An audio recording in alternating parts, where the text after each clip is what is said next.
Hello and welcome back to Girls in the Game, episode 3. It's been a little while, but we are back. Olivia, who are we here everybody. We are back here and we have to me, personally, the best player that plays for Ireland at the moment, and her name is Ruesha Littlejohn, the legend. Right, I'll give you €50 for saying that. Is that all right? We can up it. But no, thanks for having me. You would. Pronunciation there was fantastic as well on her name. Yeah, well, look, we're delighted to have you on board. You're living in Ireland now and you're playing with Shamrock Rovers, but we want to get to the start of your journey and kind of your early life and getting into football and stuff like that. So how was that for you? You grew up in Scotland, in Glasgow, so tell us about your early days. Yeah, early days, it was like my dad said he would be out kicking the ball in the garden with the dog and I'd join in, the German Alsatian Paddy, and that was it. That's how I started playing. And then he took me to my first team when I was like 7. Always I played with all the girls and the boys, and then that was it. Played football in Scotland for a long time. Then I ended up playing for Ireland because it was no manager, took me down to Arsenal. Obviously not many people know that because I'd done nothing down there at the time, so I was sent back home. Is that Arsenal North? Because I saw... No, that was a team in Glasgow. I was there for a short time and then I think they folded. No, so it was actual Arsenal in London. The real Arsenal, believe it or not. I've not made that up. I don't think many people know that you... No, that was back in the day before it was the WSL and that. So the likes of Emma Byrne, Ciara Grant, Fahey, Yvonne Tracy were all there. So I remember it was, I think Emma Byrne and Ciara Grant were speaking to me one day and they knew that I could qualify to play for Ireland. They knew my grandparents were Irish. So it kind of came about like that. And that's how the ball all got rolling on it. So... Sorry, how did you declare for Ireland? Is it your mammy or your daddy? Or? My mum's side, aye. Mm-hmm. And is your dad Scottish? My dad's Scottish, he's Glasgow. If he came on, you wouldn't understand him. How did he take the news, or was he alright with it? He was alright, so at the time actually I was a bit of a joker in my day. And hasn't changed? Yeah. And I was in the under-19 Scotland team at the time and there was a manager in the senior team, Anna Signal, and she just didn't like how I got on kinda. She thought I was a bit of trouble. There was a bit of stuff going on in the background too, and she'd said to me, you're getting a 3-year ban from Scotland until you mature kinda. And so I was on that kind of 3-year ban, and then she knew that Ireland were sort of sniffing about. In fairness, then she spoke to me like 3 times and was like, right, I think you've learnt your lesson. I was 21 at the time and I was 18 when I got put out of the Scotland squad. I just looked at your stats there for the team. 12 goals in 15 games, 4, and she was treating you like that?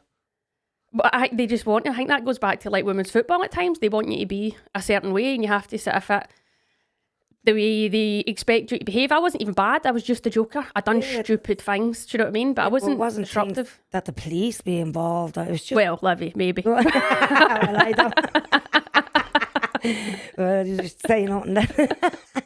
But like, I mean, how could they do that to you when you were at being, as Paul said, scoring and doing your job? I think for them it was what you do off the pitch, as long as you're doing it on the pitch. I guess it was kind of standard, so we're trying to say it, but even that, I would go, it was just stupid things. It was like, just carry on, that you'd probably expect. I think when you look at it and it was boys, it'd be fine. It'd be like the lads are having a carry on because you were a girl, you had to kind of fall into a certain way, and it was all this, we have to be like this, we have to be robots. And I think that's why I struggle in football at times, because a lot of people do probably have a bit of problem with my personality, but I can't change. So yeah, well, you don't change for anybody, like, but being trant, that's what you're there. You have a bit of laugh, you mess around, and that's real. That's you. That's what you do. Well, I think that's why you're very popular. You might not say that, but I think from looking on the outside, looking in, a lot of people would see you as popular because of you're a messer, because you're funny. And you're not afraid to kind of be out there. I think that's why people like you. Obviously, back then, that was maybe a different time. Yeah, I think so. But like I've said, I can't really change what I'm like. There was one period under one manager and I tried to be a bit more quieter, tone it down and just sort of try and play the game, but I couldn't do it, man. It's like that. You're trapped. You're about to explode. Your whole personality has gone down. Do you know what I mean? Yeah. That's you. I was actually the same as you. I was the messer. I got told off. But it was for doing stupid things. Not that makes 3 of us. Not so severely that I was told that I wasn't going to play for the National League, but I was the messer, and when I played, I put tea in the girls' tea, you know, like just to break the monogamy of just sitting around doing nothing. But like what I did was, I wouldn't have been playing, like. You know. know what I mean? If it was out now, if I did then what I did now. Yeah, but I think like there is a thing, and it's like you should be allowed to be yourself. Forget if it's a carry on. You're not disrupting like team meetings. There's like a time and a place. You're not disrupting a training session. So how's it that big a deal when you're kind of being? I get maybe there's sometimes I might have done some stuff and I'm like, oh, probably shouldn't have done that. But you're young. You're learning. You're living. But you know what I learn mean? by our mistakes. Yeah, Exactly. literally live and learn. Yeah. But like you hear like everyone wants to hear of funny stories, dressing room banter. Everyone wants to hear that. If you've ever heard any like more so maybe from the men's side of things, but you always want to hear these funny stories of the dressing room and something funny happening and the manager going mad, and you know they're the stories that you look back and laugh about. Well, they're the stories that like the camaraderie, the dressing room, having a bit of laugh, and you miss that when you stop playing, so do it all the time and keep it in the memory, so like, I think that's an important thing that you say. Like that is, we play football because we love it, but it's everything that comes with it, like that, having the girls, having the crack, having the banter, like that's massive. And you wouldn't be there playing football for so long if you didn't have that. So yeah, I think that's why so many players get upset when they don't have the dressing room day to day, all of that sort of stuff. Where it's almost like school in that sense of like all your mates are there and you're having a laugh, but there is still the school element of it as well, Yeah, to be good, like. That doesn't come in Rue's category. well, I suppose on the football side of things, like again, we your goals and games ratio really, really good. Again, Glasgow City. Now you can correct us on this because I think you said it's not right, but 2007 to 2009, 43 appearances, 53 goals for Glasgow City. So like you're clearly doing things right on the pitch in terms of performing and scoring and stuff like that. So kind of talk to us about around that time, and was that that's kind of around the time when you're scoring for Scotland as well, under 19s. Yeah, back then I used to be a centre forward, and that's pretty much where I played. And we had a good coach at the time, Eddie Willicke Black. He was a really good coach. Terrible person, in fairness, actually shocking person. But he was a great football coach, and there's some things that he's taught me that would still use now to this day. Do you know what I mean? He really was in depth and in detail of the coaching, and he was a centre forward himself, so he drilled stuff into me. It's funny now, I'm watching some of the young ones and I'm like, trying to be like, come on, someone tell them. So you're trying to tell them wee bits of information, but that was it. I was just a centre forward, and I liked scoring goals back then, and I was probably a natural finisher. And then when I came over to Ireland, it was actually Sue Ronan was like, you're not a forward. But I think the game was changing where how everyone wanted like that rapid forward that ran in behind constantly and stretched the game. That's the way the game was going. And I was more of a dropping in, holding up, linking up. And she was like, you're a 10, I think, because I would have maybe dropped down a lot. So but I think at the time we played like that because we hadn't got the players to actually play the way we wanted to play, like in the 4-4-2 so she needed somebody to sit back and hold and break that play up. So that's what she did to you. Yeah, maybe. Even that, then I got a taste for playing in the 10, and I really enjoyed it because, like, if it was a game where you had plenty of the ball, you were always involved, so it was fun. And then there might have been games you were floating about and you couldn't get on it, and it was like, yourself, if you're up front, some games are like that. But I kind of enjoyed my time in the 10. You were involved, and then I guess it was another role for me to learn. And then now I'm even deeper in the 6. But because Denise is there now. I really like Denise in the deep role too, because if you look at Denise and how she breaks lines with just opening up her body and breaks presses, man, she's so good at it. I actually love you and Denise playing together. You read each other. You know where to stay, when to go. You give the pass, she gives the pass, and you talk a lot on the pitch, which is more important than actually playing. Yeah, I think I know my role, like with Denise anyway. Like I'm like, she's so tidy on the ball that I'm happy for Denise to float and get on the ball and just open up, play and get running at people. If I'm there for a 1-2 in the end, I'll do it. But I'm like, Denise, you go do your thing, and I'm happy to cover you. So yeah. His work are great. It's absolutely brilliant. I've watched his like over the last 8 years, and it's like telepathic. If you go, she stays. She goes, you stay. It's brilliant the way he's working. She said it about learning that position more so at the Courage, because she had to change her game to basically play. So she had to kind of alter her game. Obviously, you've done that as well. But I think that period of time when you're saying about number 10s, I think that was around the kind of era of like Mesut Ozil and all them. They were all kind of the 10s at that time, weren't they? So I think that's the way football was going. It was a lot of kind of 4-3-3 formations and that sort of stuff. Yeah, I don't mind though. I look now at my career and I'm like, I know I'm at the end of my career, but I'm like, I'm lucky I've got to learn a few positions. My Achilles, man. We just need to top up and We check. managed that. We managed that. You've gone full Wayne Rooney though the whole way back. Yeah, true. Yeah. Well, to me, if they asked you to play left full, you play left full. I wouldn't be very good, but I give it a bash, man. I give it a you try. You wouldn't just say no. Yeah, You yeah. Did you play centre back? There was a time there, actually at Villa one game I had to do it. There was injuries and I came on and there was a few injuries again, and it was Carla actually at the time. Carla was like, "You're going to go on centre back." I was like, "You're kidding me on." She was like, "No," and I was like, "It was against Arsenal." I was like a fish out of water, but it was only for about 30 minutes or something. I don't think I conceded, so I'll take that start. Yeah, take that start. And then at London City, but I think he had me on the way out anyway. So he was like, "You're centre back right now." I was playing centre back, but it was fun because we were always I was in the team that wasn't playing, so we were like the playing out from the back team all the time because they were working in the press. So I was having a great time. I was like, "Ooh, come and get me, come and get me."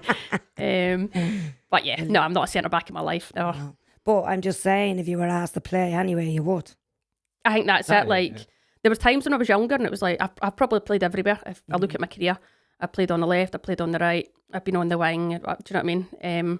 You get asked what you're made to do. Do you know what I mean? You just go and do it, and you might not enjoy it all the time. But as you get older, I think you try and learn the game, or you get more awareness, so you kind of experience. Well, that's my thing, because to me a forward is not just a forward. A forward can drop into midfield, you know, and probably just in front of the midfielders or the back four as well. So to me, if you're asked to adapt, you should be able to, and should come natural to you. Yeah, no. That's my motto, and anyways. Yeah, I do think like we are very rigid, aren't we, in shape at times? Like, but I guess it's like when you look at the countries that are really good at doing it, they're taught it, and they're probably taught it from young. And like I say, I keep harping on about this, man, like a broken record, but I'm like, we need more football time, like with the ball, individual time with a football, getting better, so you're technically better. Yeah, that's why I wanted to speak about your interview after the Wales game, which I thought you spoke very well, and you spoke exactly the way me and the majority of the ex-footballers are speaking to them years about the structure to get the girls coming up in academies and blah blah. And I thought you, like, it didn't. Nobody followed up on it. It was just the interview was done, and it should have been more said and more, you know, talked about. Because as you know, we have no structure. You know, so to me, it should be starting from schools. Yeah, definitely.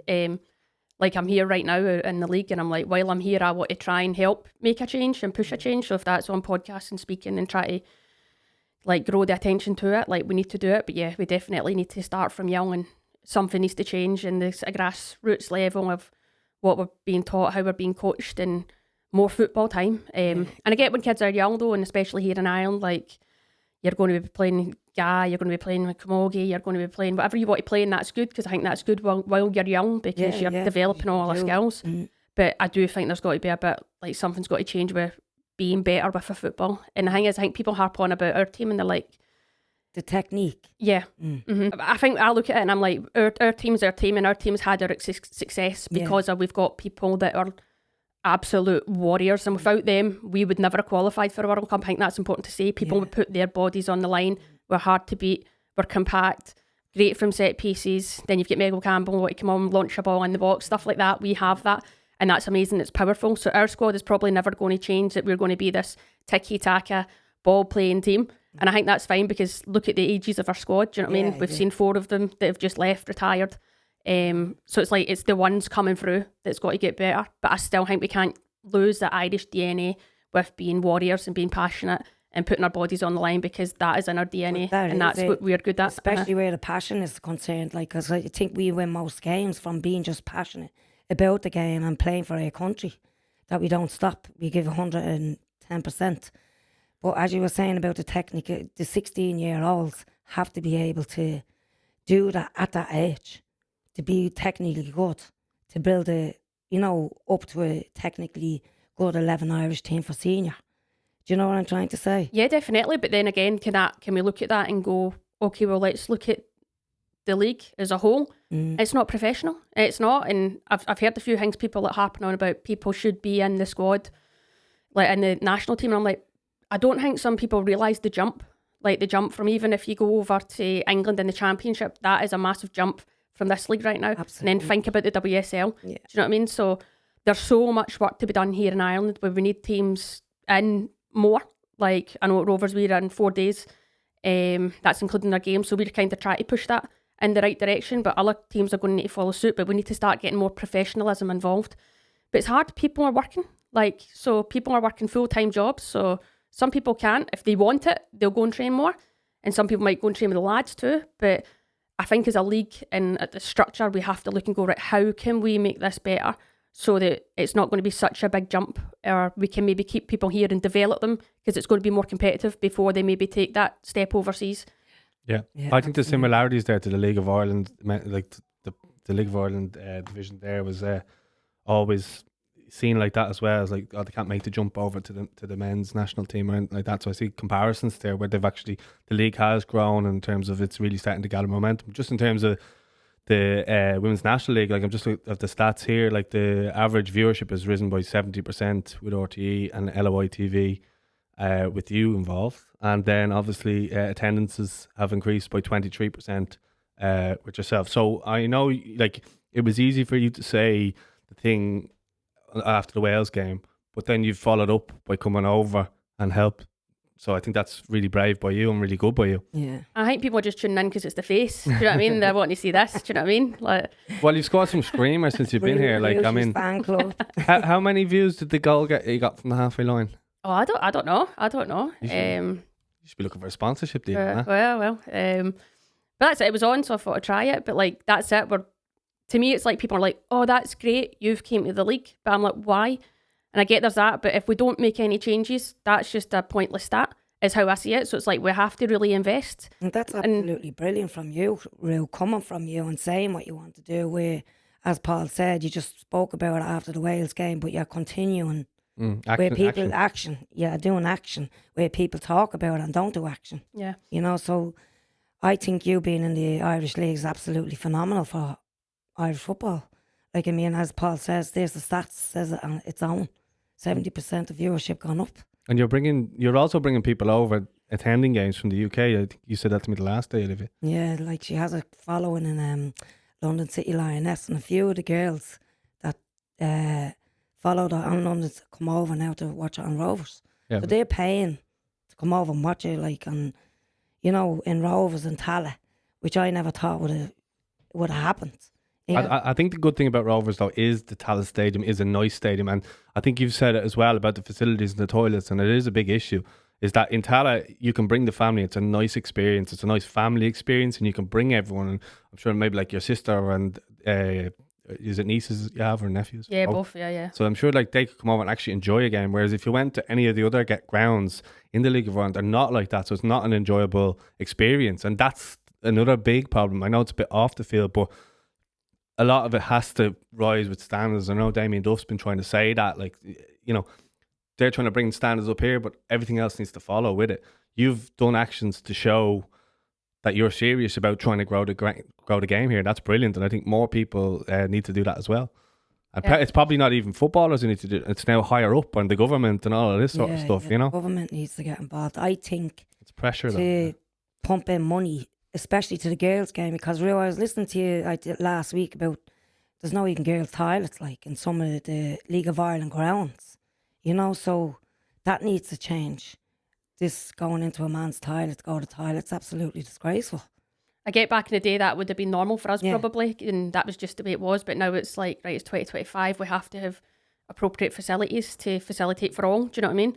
And that, like, touching on stadiums, I think it's great in Ireland. Like, everyone is pretty much playing at their men's ground. That's great. But now it's like, grounds need help. Like, stadiums need to be fixed. Like, facilities in terms of pitches everywhere. Like, we played at DLR the other day, and I was like, this is like comedy gold. You should have seen the pitch. I'm like, this is shocking. Like, it's absolutely disgraceful. But then you're going, people probably don't care. They're going, well, you know, you aren't even full time, so is there a bit of that? But I'm like, this is the top women's league in Ireland. So it's like, this is a standard that shouldn't be allowed, and we shouldn't be accepting it. Absolutely. But where does the change start? I don't know. But all I can do is make a bit of noise, and hopefully some people get involved. Because I look at Ireland and you're like, what a successful country for being such a small country. Like, the amount of success that comes out of it, and Like there's people here, like successful business people, and I'm like, how do we get them involved and all to help invest and push it and grow the game? Yeah, Because we're getting left behind. We're getting left behind. Oh, absolutely. Like, I think we're 10 years behind the likes of America and England. Like, I mean, in England, the girls leave school and go to academies. Our girls leave school and just go out and play, where this is where, when this pathway thing came up, a few coaches was asked into the FAI, and what do you think? And I emphasised about these academies after school for girls, because they go and play for an hour, then go home, do the homework and go back and play. If they're passionate about the game, they will do it. But if the facilities is there, they'll do it again. But they're not there, so Yeah. this is what we Can I need. just ask you, because I'm just looking here, you've obviously played in Norway and you've played in England and stuff like that. What are the big differences there? Obviously we know England, you know, Premier League and all that sort of stuff, but even Norway to an extent. I went over to the Rovers and Molde game there in the Conference League, and like the stadium's all really nice, but it's all very small towny, like they don't have that much different to us, like, so Yeah. from your point of view. When I went over, there was a bit of me, they were all really just like really positive, just cracking on, and the intensity was one thing. I was a bit like, right, okay, I think maybe technically I was better than some of them, but they had the pure intensity and work rate, and it's that typical when you think of Scandinavian teams. Like they're all athletic, they're all fit, and like that starts from a young age. I remember one of the first days I was there, we had to kind of work at this like after school kind of club, and I was walking up to it, and there was these kids in nursery, and they must have been about 4. I'm honestly like 4, 5, 6, and there was this massive steep hill, and it's like got rocks on it, fences, and they're all climbing about the gaff, and I was like, is this allowed? Like, if I get them off this or that? And they were like looking at me as though I date heads. They're like, no. I'm like, imagine that happening here. It would be like, oh my God, get down. Like, how going to hurt yourself? And it's like, they're almost allowed to explore and be kids, and not everything's like pure health and safety. Like, they're allowed to develop probably skills, and that probably starts from really young. And then when they're into like the football, it's like, they're just so competitive. Like, They're strong then as well, because That's it. of what they have to be doing. exactly. Yeah, exactly. That's exactly what we need, because me personally, girls, like for speed and all, I think we're miles behind that. Like, technique probably is halfway there, but for 100%, I just think we need academies around the whole of Ireland, not only Dublin. It needs to be in Limerick, Cork, everywhere, and all coordinating. Every professional And team. all coordinating together, you know, Yeah. so everyone is on the same wavelength. Yeah.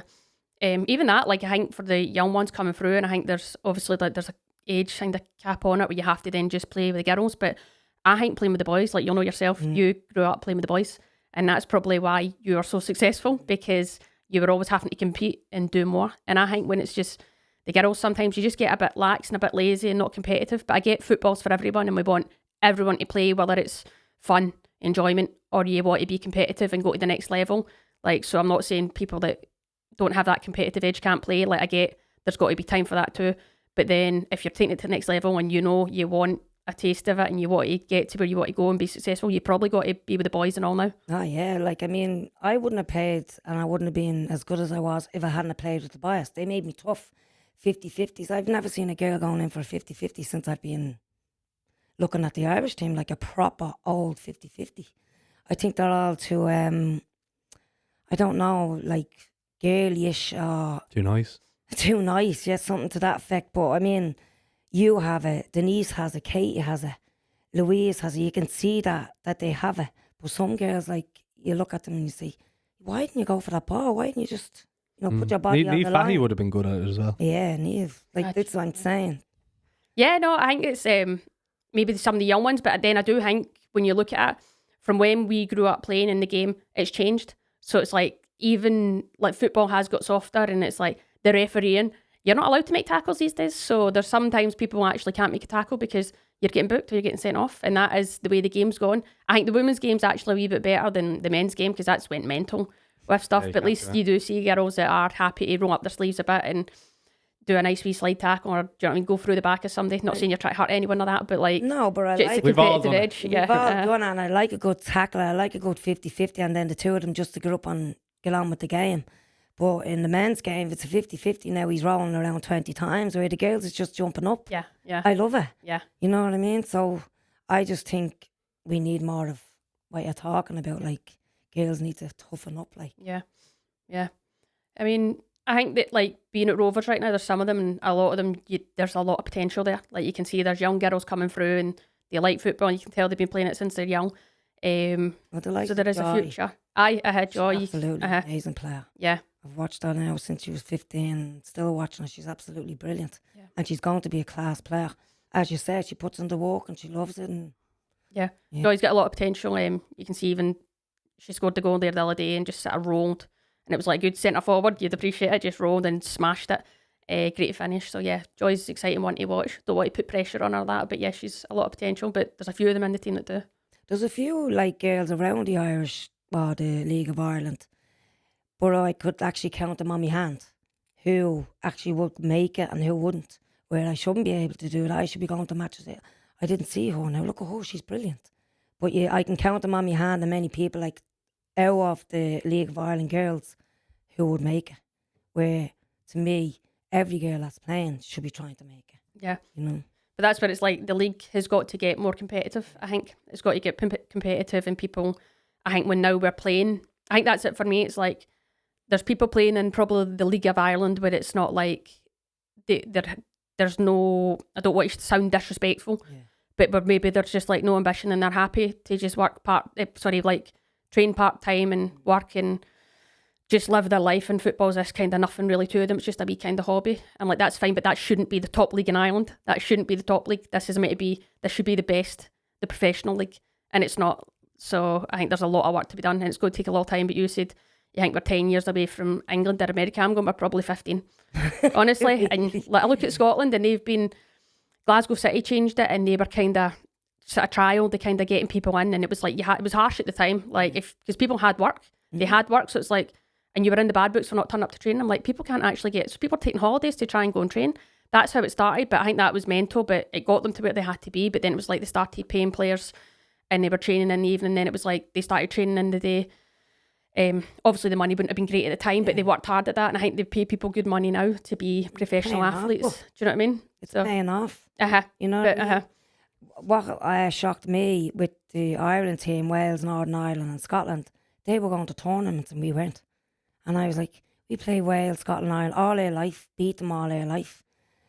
But I could see Wales getting better at Scotland, and we were still staying in the same spot. You know, like, people disrespected Wales, I thought, from the playoffs. And I knew, I asked the question to somebody, and we'll be grand. And I said, no, we won't be grand. They have to watch Wales. Like, they're coming up, and I know Mooney tried to get into the FAI, and they were having none of it. That man is after doing wonders for Wales ladies football team, like with sponsors and trying to get them semi-professional and all this. But if he'd have been in Ireland, we'd have been there. He was in. I don't know why he didn't stay on though. He was in, but he left for some reason. But when he left, look what he's had to do to Wales. Yeah. You know? No, I think Wales, like, credit to them. They got to the Euros of the men's as well. Yeah. Yeah.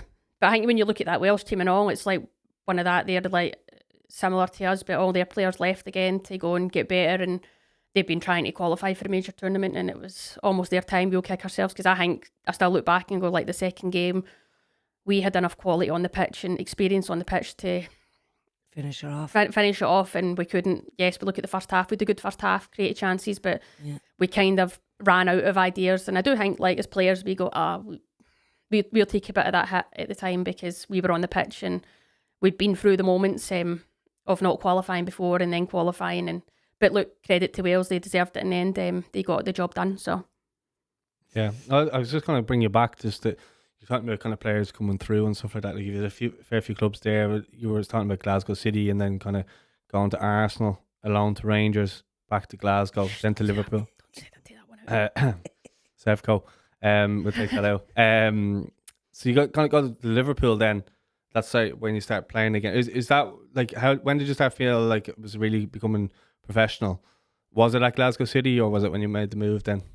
It would have been at Glasgow City, actually, because they had us in all the bloody time. Honestly, we were, like, you're working and then you were having to go to training, like, honestly, like 4 or 5 nights a week training, and then you'd have a game on a Sunday.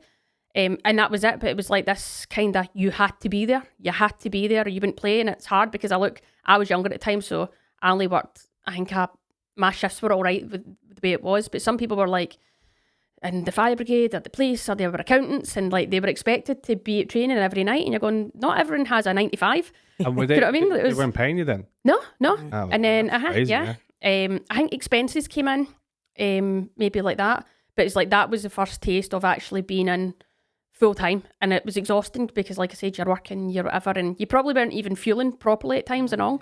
But that was the first taste. When I went to Liverpool, that was the start of the WSL. But that's funny that people look, so people go, like the way that started, you get paid as you played a match. So it wasn't as like, I wasn't on a contract. I was like, if I played one game, I got one match fee. Oh, really? Do you know, that's the way it was. People don't realise that when the WSL first started. No. It wasn't everyone that was all on contracts. The money was crap, and again, you were working, and then... So you were working Do you in know what I Liverpool. What were you working as? I was living in Glasgow. And then... Making the trip up? Me and my mate, Sue Lappin, there was another girl, Megan Snedden. We would all travel down together, and we went down on a Thursday or a Friday, and we'd literally do one training session and then play the game the weekend. That's the way it was. But even that, they were only training, I think, 3 nights a week, and some teams were training 2 nights a week. That's the way it started, like the WSL. And were your expenses paid? Yeah, Okay. so you got your match fee and your expenses. So it was like a flight, was it, or a train? We used to it was only a 3-hour drive, so it was all right, Glasgow to Liverpool. So it was sound enough like that. Only And there was 3 of 3 you. hours. It was Yeah, but it was at the 3 of time, yous when you're young. Yeah, and I'm going, I'm getting a few quid for that. Get like 280 quid. I was going, that's all right for a game. Do you know what I mean? Happy days and up the road. So You only literally got paid if you played. yeah. So I mean, I don't know if you were in the squad. I don't know what it was, but that was it. Your match fee was that. So I'm just looking there. You were registered to Liverpool, but you went on loan then to Celtic, then back to Glasgow City, and that's around the time when you started playing for Ireland. 2012? I was 2011? 21, I think, when I started playing for Ireland. Yeah. Okay, so you were same age as me then. 1990? yeah. No, because I did I it. thought you were saying that was you're 19 now. I think come on, No. come on now. I'm doing it with the years. So Yeah. That's how I know my age by that, 1990. Well, just looking there. So you went, Glasgow, then Norway, and then you're kind of making inroads then with Ireland, playing with Ireland. I mean, you're close to 100 caps now. I was when I was in Norway, I was already playing for Ireland, wasn't I? Yeah. You would've been, yeah. So it was kind of like around that time where you went on loan to Celtic, and then Glasgow City is around that time when you start Right. getting noticed, is it? More so. Not. I think like in the Scottish League, everyone. Yeah. Do you know what I mean? That was it. But it Maybe was from an always Irish there point was of view, because you said a teammate, some of your teammates that was at Liverpool said you were Irish. no, at Arsenal. It was. Oh, Arsenal. It was Emma Byrne in that. Yeah. Emma Byrne that knew. So that's how. So what happened there is the process had started, and it was Noel King was actually in charge at the time. So I'd spoken to him, but then he'd moved on. And then it was like the changeover, so it took a bit of time for that to happen. It was like the camps weren't as regular, so it took a months anyway, good while before then I was actually in Ireland for my first camp. And talk to us then about, I suppose, your journey there. Again, you're going to Norway, you're playing for Ireland, stuff like that. When did things start becoming proper professional for you? Because I know we obviously know the stuff with the tracksuits with Ireland and all that sort of stuff. So like the women's game's come a long way since then. Probably still not to the standard that I know both of you are happy with, but it still came a long way from that point. Yeah, 100%. Like I think even when you look at the national team, like we've got everything kind of in place now that should be in place, and it took a while to get there. Again, you had to make a bit of noise to kind of get noticed, and at the time when the whole strike thing happened, or that we're going about that period, it was like we were literally just asking for basic things. Do you know what I mean? It wasn't as though we were going, give us this, give us that. It was like real basic things, and the PFAI came in and helped us at the time, and we sort of started to build a relationship again with the FAI. And in fairness, credit to Eileen Gleeson, because I think she actually, there was a time with a few different managers, and I think some managers always want old school. Yeah. They just wanted control of everything. And Eileen came in and was like, the girls should have a nutritionist, the girls should have an S&C, the girls should have a psychologist and more staff, whatever it was. And she actually brought that in. Recently? Yeah, yeah. Okay. Mm-hmm. Like we were in a good place, but there were some managers that just actually probably wanted full control of everything, and they didn't want certain people in because I think they were just so used to doing it their way. But that's probably quite old school. The game had moved on. And But the Irish team were old school, so that's probably why they had that mentality. But like you're right with the S&A going in, the nutritionists, like every national team needs that. You know, like we never had it, but when it came in, you could see the difference. in the girls and the way they're playing and the way they start eating differently. Like, so it was good when it come in, but I thought it should have been in when you started. Yeah, no, absolutely, it should have. For whatever reason, it wasn't then, but it's in now. But it's great to have. But I look and you go, you want to be successful, you want to be at the top level and competing at the top level. You've got to have the tools to be able to do so. So now we've got that. Obviously now we should have qualified for the Euros. We didn't hold our hands up, but now everything's in place for the group coming through, and it's going to be the core group to try and qualify for another major tournament. But even that, like the League of Ireland, I'm like, I don't think people actually understand how important maybe nutrition is. And stuff like that. It's like, how do we get that involved in the league, that every team has access to this so that they can be in a good place? At Rovers, it's great. We've got an S&C there, and she takes charge of all that. She's got like her wee tables and all that set up for us for games. But even away from football, like, how do you actually look after yourself? I don't mind talking about that because I was terrible. I still am. I go through phases and I'm like, I'm binging, man, and I'm like, oh, I've put on about 2 stone here. I need to get back. I'm not supposed to. I need to be an athlete. Do you know what I mean? But it's easily done. But it's like, I have an education now of, I know what is right and what's going to work for me and what's not. So, but I don't think everyone does, and it's important to educate the younger players now so that they're going to be in a better place coming through. Yeah, well, you probably were setting your ways to a certain point, and then all of a sudden it's like, oh yeah, you should have been eating this since you were a young player. Like, so I get what you mean there. But talk to me about the I suppose Ireland and those years. I suppose leading up to. I remember that we didn't qualify for the Euros previously, the Ukraine game, but we were close, and they took a lot of that motivation. But was there periods before that where we were close to qualifying, or we had a decent team? That was since I've been in the team. That was the first time we'd ever got really close.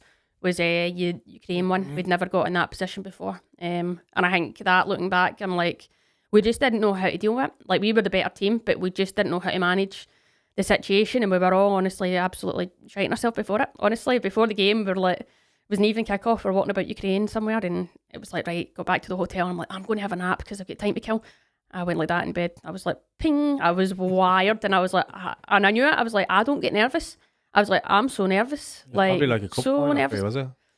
I was more than that. It was like, we knew, and then at that time I think there was a lot of media interest then too, so you just knew there was a lot of hype around this game, and we absolutely bottled it, to be fair to you. Well, you've got to go through it. You've got to go through it to learn. Fairness, yeah. from the setback. But I just wanted to talk to you, and I know you wanted to speak as well about kind of Vera's time in charge, because I know it left a kind of sour taste, her leaving and stuff like that. But to get us to the World Cup and so close, I think she maybe deserves a bit more credit than what she gets. And I mean that more on the outside, more so. Yeah, from like, not the squad, not the association, people in general. Like, me personally, I think she did a great job. She had a great persona with the girls, and anytime that I spoke to Vera, it was all just for the girls. And Livy, I just want to get these girls to this World Cup because they deserve it, and blah blah blah. I don't agree that the way she went, but you can't. There's nothing you can do about that. But what was the experience like playing under it in the World Cup? Vera, like, in fairness to Vera, I think she had a game plan of what she wanted us to do, and credit to Vera for the Scotland game, because I think she executed that game plan down to a T, and she, in fairness to her, called out exactly what was going to happen, and credit to the girls for delivering. You were in the crowd that night, weren't you? Yeah, I had a broken foot watching it. I was in the crowd myself. Yeah, that was so game, wasn't it? Yeah. Oh. But yeah, so credit to Vera for that. Like, and she did take us to a tournament. At the same time, I do also think we had been working on that for years, and that was a thing under Sue Ronan, Colin Bell, and I know me and Colin Bell didn't probably get on great, but I can turn around and credit the guy and go, he was good at what he done, and he was good at actually drilling people to how he wanted to be defensively, like, strong, and had the structure and organisation. He was really good at that. And then Vera came in and took over, and then I think she was just very much like, there was just a few patterns, this is what we're doing, but it was clear. There's maybe some other stuff away that I think people don't always realise when you're not in camp and stuff like that. I'll say I'm grateful to Vera because she brought me back into the squad, so I'm always going to be grateful for that. And it was just other things, of certain things that she was very, maybe, and I'm not saying it was wrong, but again, maybe she just wasn't moving with the times of, like, people's training. She wanted everyone to kind of be the same. I used to have a battle with her all the time about my Achilles, and in fairness then, she listened, but it was like, there was a lot of stress going into camp because it was like we had to sit down and have the same conversation, and she's not understanding stuff about my Achilles, and it was near enough, and you're going, come on Vera, like stuff like that. There were just a few things that she was really set on, and you're like, I think she could have maybe moved with the times a bit more, even like just some of her training methods. And I'm not saying they were wrong, because there would have been some things that we might have done. She might have given you some pitch runs to do, and they were an absolute killer, like, and they were good, they were different, but they were good. But then just maybe some other things, like it was like we could have maybe moved on a bit, and that was it. And she wanted maybe control of everything, so access. I think to Diane stuff. said that kind of about certain things as well, but we won't go into that. But like in terms of the experience then of being in the World Cup and from the setback, I think that showed great character by the squad to bounce back and take that and motivate to go in and, you know, get yourselves to the World Cup. Mm-hmm. And it was like, you speak about media for the Ukraine one, but the hype then when he's qualified was next level. Yeah, no, it was amazing. I think that kind of brought a lot of attention to the women's team and Irish women's football. And it's great, and I think you can even see the numbers from the World Cup of like the amount of girls that are actually involved in football now and playing. So it's been massive for that, and now it's like, right, well, we need to keep on that. We need to keep pushing and supporting people so that we're going to have a better League of Ireland and a better national team going forward now. Yeah, well, after the World Cup, like in horse sport, did a little survey on 53% of girls registered to play football after the World Cup, 14 to 12 year old. You know what I mean? So that's the effect that you've had on girls in Ireland, picking up the game from just playing in the World Cup. Yeah, no, that's amazing. But again, that comes with, I guess, the media and the support like that, exposure. So it's good that people get to see that now. So it's coming a long way, and I think we're right. The game has come a long way, especially since I've been playing for Ireland, but we've still got a long way to go. Talk to me about the actual World Cup itself, though. I mean, I look at the games there, 0-0, 1-0 Australia to lose, then 2-1, and then 0-0 against Nigeria. But I'm not just saying it because you're sitting here, but I actually thought you were Ireland's best player in that World Cup. I'm literally not. I've said it. You wanting €50 too? No, okay, but I did actually think you were our best player. But how did you feel? How far away were we really from maybe getting a result? I think the Australia game, I felt like we could have nicked a late equaliser there at least. Yeah, we really pushed at the end of that game. I remember some moments and a few wee chances. Again, maybe they weren't clear cut, but I knew probably Australia were a bit like, right, just get this final whistle blown. But again, it was our first taste, and I think when you step back and go, there's 75,000 fans, opening game of a World Cup, there was a lot going on, and I think we held a good account of ourselves. And it's one of those you look back now and you're like, oh, I'd love to do that again, man, because you get a taste of it and you're like, you want to go again. That's the biggest crowd you've ever played in front of? Yeah. I was actually at the game where I was doing commentary for ITV, but I was just walking around before the game. You were warming up, and I have a picture on my phone of you.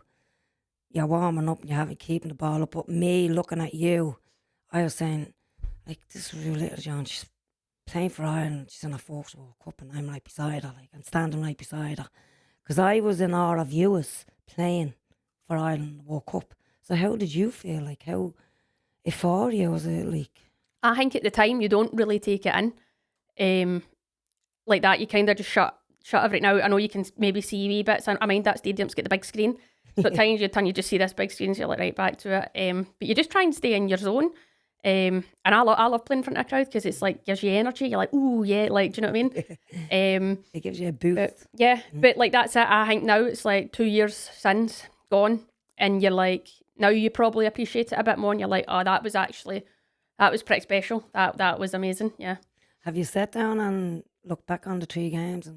No, my sister, Shabam, wants to do a watch along with me. She's like, let's do a watch along with the opening game and or like the other games. And I'm like, we'll get around to it. We'll do it at some point. But no, not really. Kind of, that was it. There's always, I think, as a player, you look back and you're like, oh. So I mind the Australia game, there was a couple of right moments, and then moments where I'm like, that's crap, that's not good enough. And then the Canada game, I was annoyed at that because I felt like I was growing into the game and then I was off. Yeah, it was, yeah. But that's football. I was actually gobsmacked. You were took off. I was, what? Yeah. Because to me, as Paul said, you were the best player in that game. And anyway, I seen that game. And when she was taking you off, like a mind boggled a few people that were around me as well, because why was she taking you off?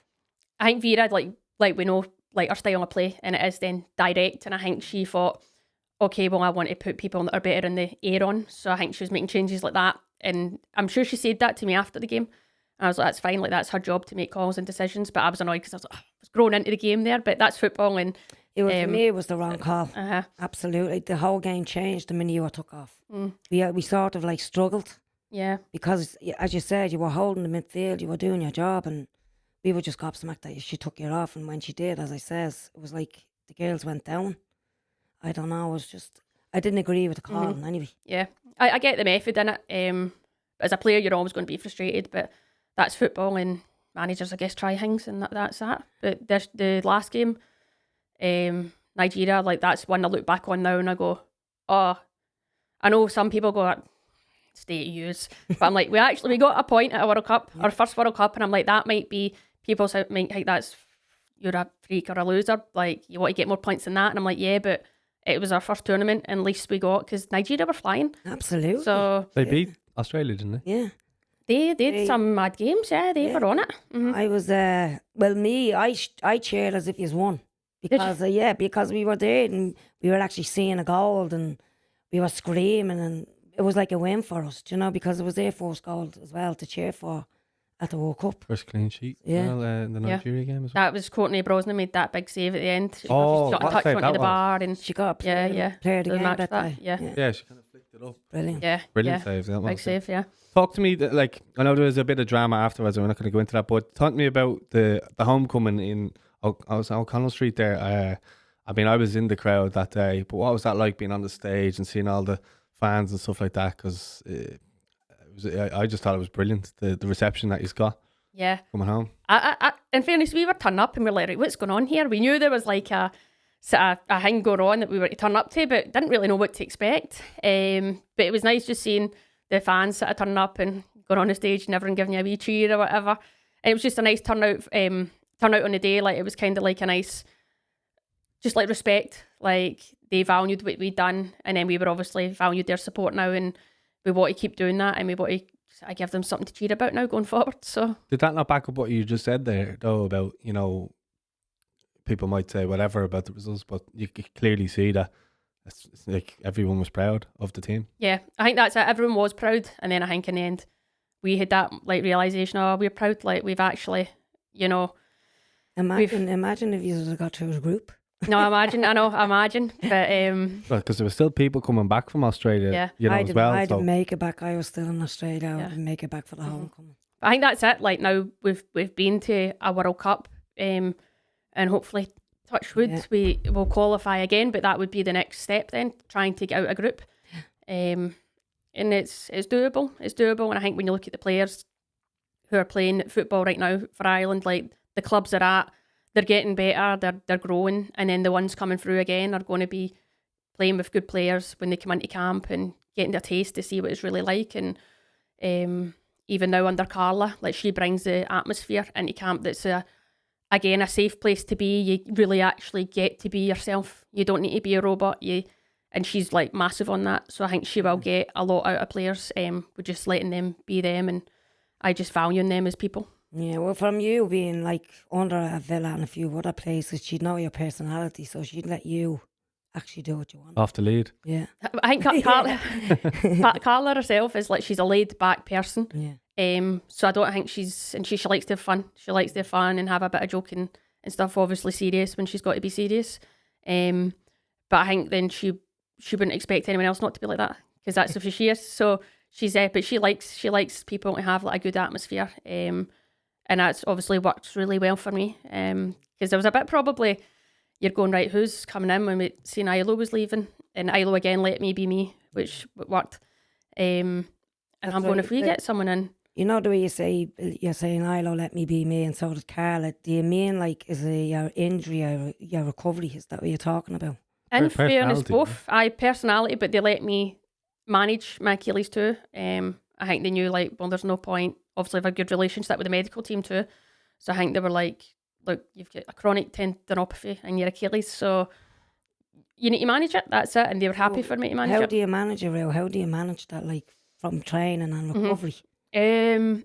I've just got certain exercises to do. I think now I've found a place where it's like I probably can only really do like 2 days on feet and then maybe a day off. I just need to kind of rest it. It's frustrating because I'd love to be training every day if I could, but it just doesn't allow me to anymore. It's like you're trying to push off and you're like, oh, you're in bits. I had a really good spell there for a while, but I always know now I've learned, like, if I overdo it, it's going to come on me in 2 or 3 weeks' time. So it's just really trying to manage it and stay in a good place. But the teams that you've been with haven't like been okay about managing and about you're not training and you're resting. So they. Not every team, no. Some teams it is a nightmare because I think, really? some people think you should just be doing exactly the same as what everyone else is. But I go, you can't expect a 16-year-old and nearly a 35-year-old to be doing the exact same thing. If the 35-year-old's fit and healthy with no injury troubles or history, then great. But I'm just like, treat players as individuals because that's what they are. So individually manage them. But I guess that's another part of the women's game that's grown, where you might have more medical staff in the men's game that can actually manage players individually and sort of help what their needs need to be. But no, I've had nightmare with some managers. They just expect you to be on the pitch, and when you can't run, you can't run. So, no, that's what I'm saying. Like, you're sore and it's not walking, like they have to help you, and you can't just assume that you're playing up.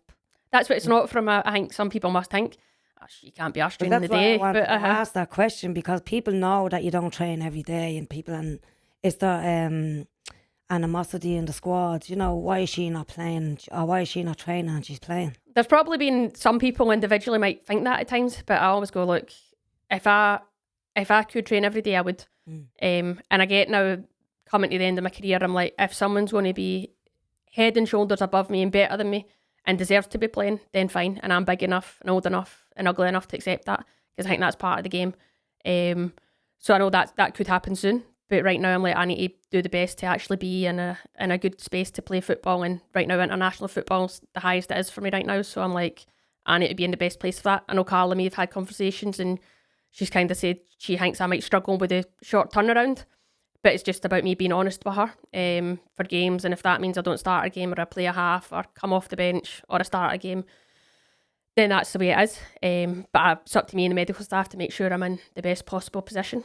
Yeah, that's brilliant. Like, I mean, as I said, like, people want to know, so you have to explain, and it's your Achilles and you need rest, and you can't train for 4 and 5 days. As you said, you're not a 16-year-old anymore. I really wish you were about. Well, we can clip this up now. She can send it to everyone. So there you go. That's it. And I'm actually fit. People don't believe it. I can run. I can actually run. Like, I'm all right. If you put me on a treadmill, a track. Like that. But I track power runs, mass runs. Like, I'm good at like that power running kind of thing. So it's not as though I'm not fit. Yeah. But I think people think, oh, you're getting older, so you're not training, you're not going to be fit. But it's actually a science now that if you're older, you don't actually need to do as much because you have it. Well, that's it. I've not got much of that in there, but there's a tiny bit, hopefully. Well, you do, like, they say 99% of football is your brain, so if you have an injury and you know how to use it, and relax. But I'm glad you said that, because I've been asked Rue this question about you, because you've been at clubs and you've rested, and they see the training ground and say, where's Rue? Like, Rue's on the bed, she's having she can't be asked today. She's doing a podcast. She's not coming in. You see, just last couple of ones here. Just kind of during Eileen's period, you just got to play in the Aviva. I'm also looking there, your 86 caps. Are you targeting the 100 caps? Yeah, I think it's I'm on 88 or 89 now, because I'm 11 away, I think. So for me, that's why I'm probably still playing, because I'm like, I've just set this goal of I would love to try and get to 100 caps. I want to give it my best shot. Doesn't mean it's going to happen. But that's my motivation. I want that to try and happen. Well, there's no reason, like, I mean, why it shouldn't happen. I mean, you're playing great. Like, you're still doing it for Ireland. You're doing it for your club. You're scoring goals left, right and centre. So there's nothing wrong with it. Just keep doing it. You're only 34. I stopped when I was 38. So we're Ireland. Yeah. So I mean, you can still go to 37, 38. If I'm allowed to be managed, still, touch wood, and I can keep making squads, then we'll see what happens. But I'd love you to stay on. I think having goals like that always drives you to obviously achieve them. But how was it playing in the Aviva? Because you spoke about the 75,000 in Australia, and then you know, going and playing in the national stadium at the Aviva. I'm sure that was on the bucket list at some stage. Yeah, do you know what? I love the Aviva, man. Even being outside it, like, I just look at it and I love driving by it. There's that wee bridge in town you kind of go over and you get the view of it. And you can see the canal and it's pure beautiful. It's just... Ringsend Bridge. Aye. Yeah. I love that there. I love looking at it from that angle. I'm like, it's so pretty. And then inside it is beautiful. It's so nice. And like being in there with fans is unreal. But here's another mad dream. Selling out the Aviva one day. Selling out the Aviva for a women's international match. That's got to happen. So hopefully one day I'll be involved and it happens. How many were in the Wales game? That was busy enough, that It game. was for 25,000. I think 25. I think there was the first game was maybe 30-odd thousand, I think, when they played the North. Yeah, 36. Something like that. That was just off the back of the World Cup, wasn't it? Yeah. Yeah. Was that the first game after the World Cup? I think it was. The Northern Ireland game. Yeah, I think it was. I don't know. I was injured. Shock. Oh. No. So which game did you play in the Aviva then? Wales. And is it just Wales? No. Have I played another one? I played another one. I just played before that, yeah. Yeah. Oh, I can't Was the remember. one where Kira Caruso scored the one where she ran? No, there was Sweden, but I wasn't playing that game. I was being managed that game. I mean, that I was in the stand. I was playing another game. Another That shock. fixture, aye. So Well, yeah, no, because I think that's brilliant just to see what you spoke about, kind of the League of Ireland teams and they're playing in the men's stadiums. So to see, but of you know the way sometimes they play the fixtures and they're kind of hemming and hawing about Tala or the Aviva. Would you go to Aviva every time? personally, if I could, I would. Yeah, because I'm just like it's a national stadium, and I feel like obviously I love Tala. And I like the energy around Tala and stuff like that. And obviously play there with club now. I like it, but I just think the Aviva that's the best of the best, and you want to be playing there. And I think it's easier to get people to the Aviva than Tala, and we can maybe pull more people in, and it's more of a spectacle. And I think that's the way we've got to keep going and keep growing, keep pushing attendances. And obviously pressure's on us as a team then to actually deliver and give people something that they want to watch and cheer about. Well, just because we're coming up kind of to the end now, I'm conscious of your time as well. Just on your clubs, of the clubs, who kind of were your favourite teams that you played with? Because we didn't touch on really West Ham or Villa or Birmingham or any of them that you did play with. Obviously, we know that it didn't really end too well at Glasgow, but Olivia thinks you're going to get a medal, so she wanted to ask you about that. Oh, London City there? Yeah. Do you want to ask them, will they send me a medal? Well, you deserve. You played half of the season. I know there was a bit of friction there because being managed and he was fine with it and then he wasn't fine with it. But that was that. I'm pleased for the girls because there was a really good group of girls in that changing room. And do you know what? Everyone knows it was a long hard season. He was very demanding because he wanted to get promoted, and they've done out what they set to do. So they're getting to enjoy it now. So I'm pleased for the girls and stuff like that. And obviously there's some good staff there too. So all the best to them going up to WSL. But I doubt I'll be getting a medal. But anyway, that's fine. No. If you're registered on the team at the start of the season, really, you're getting a medal. That's it. Aye. Maybe Michelle will deliver it to me. I doubt it though. Give it to Lucy. Yeah. When she comes into camp. I watched that game. It was actually a great game. Birmingham and London City Lioness. They have to play a playoff now, haven't they, Birmingham? No, that's them up. Oh, that's yeah, it? no, they're up. No, it's just one team. Yeah, it's just one team. London City are up, but there was talk now. I think that people are saying it'd be great if there was a playoff, like the way they do like it. the And men. Yeah. So I think hopefully push for that, and it might happen next year or something like that. But it's a good idea, I think, because I mean that was a great end to the season. It was really exciting. It was brilliant. Great So, game. yeah. Rio, another thing. What do you do when you're after your football game, you're finished? What do you do to recover? Drink wine. We all do that, but other than that, No, like I mean, for kinda, your body to get back to itself, like. For me, I get that there's actually a hang out now about ice baths and about for women that they don't need to be lower than 16 degrees because of what our bodies are like and we're not the same as men. But I love jumping in the sea. Now I can go in the sea or going in an ice bath. I just feel good, like mentally after it. So even if I know it's like recovery or whatever, but I'm like mentally I feel better. Now you've got like stuff like dopamine, I just don't get out one and go, I shouldn't have done that. But like the sea swim. Brings you back to life, like. Literally, like I just feel so much better for doing it, like, and I love it. Like being in the water, I'm I'm just like, it's my wee zen place. It's my wee happy place, being floating about the sea. I love it. Brilliant. And then it's stuff like recovery boots. You can get on them, get treatment. I get a lot of needles and stuff like that, just in my calves and around my Achilles, just to help promote sort of blood flow. Like joy needles. Yeah.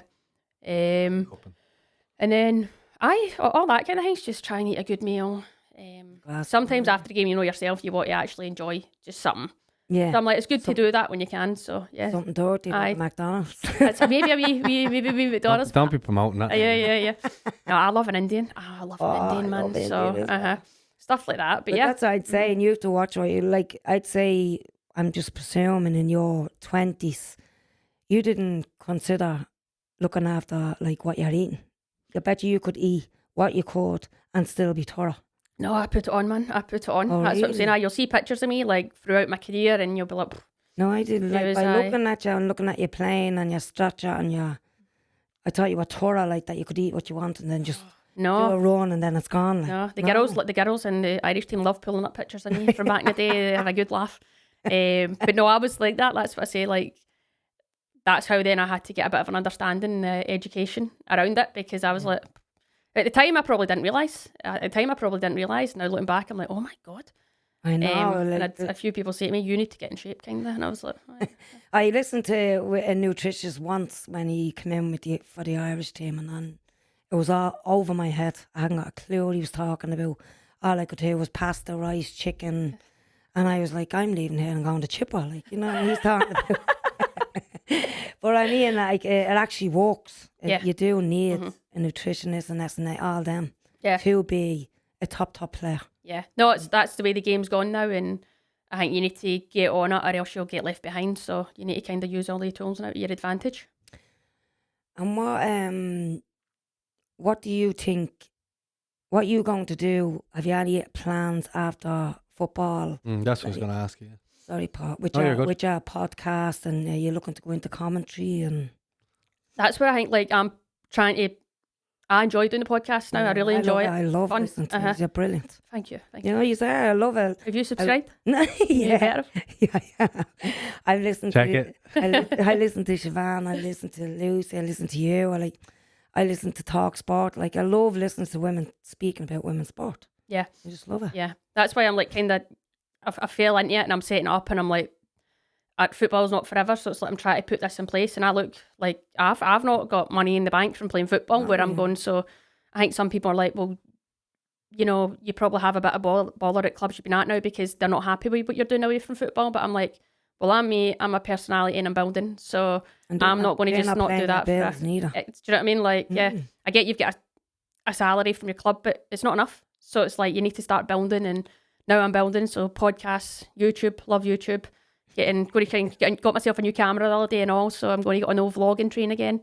You did vlogs on the World Cup. I remember a really funny clip that you did with Lucy Quinn of the parking the bus of the team. Like, that was just funny, you know what I mean? But that's what people appreciate is the funny side of you, and people kind of get to know your personality, because you spoke earlier about kind of robots and the way you kind of manage.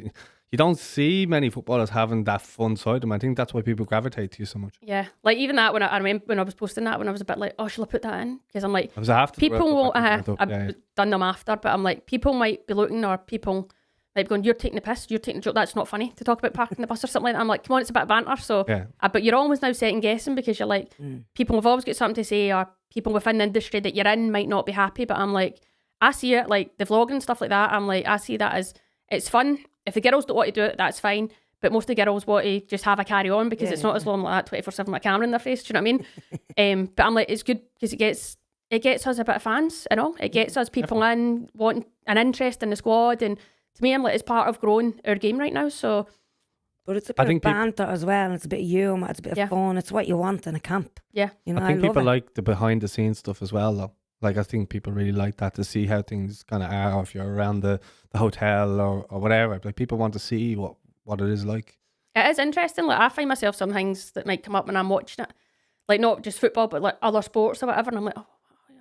And you kind of get roped in, because you're like, oh, is that how they do it? That's interesting. Like, some people probably wouldn't have a clue what it's like on camp. I think some of my I think Siobhan sometimes thinks camp's a holiday. Do you know what I mean? I'm like, no, we're actually in working. Like, we've got this like structure in place. Like, you've got meetings, you've got gym, you've got sessions, you get another meeting, you've got, do you know what I mean? It's like, I it's love not just you a, when the two of you are together. Your chemistry is brilliant. yeah, It's on user podcast, not you. Like she gets you.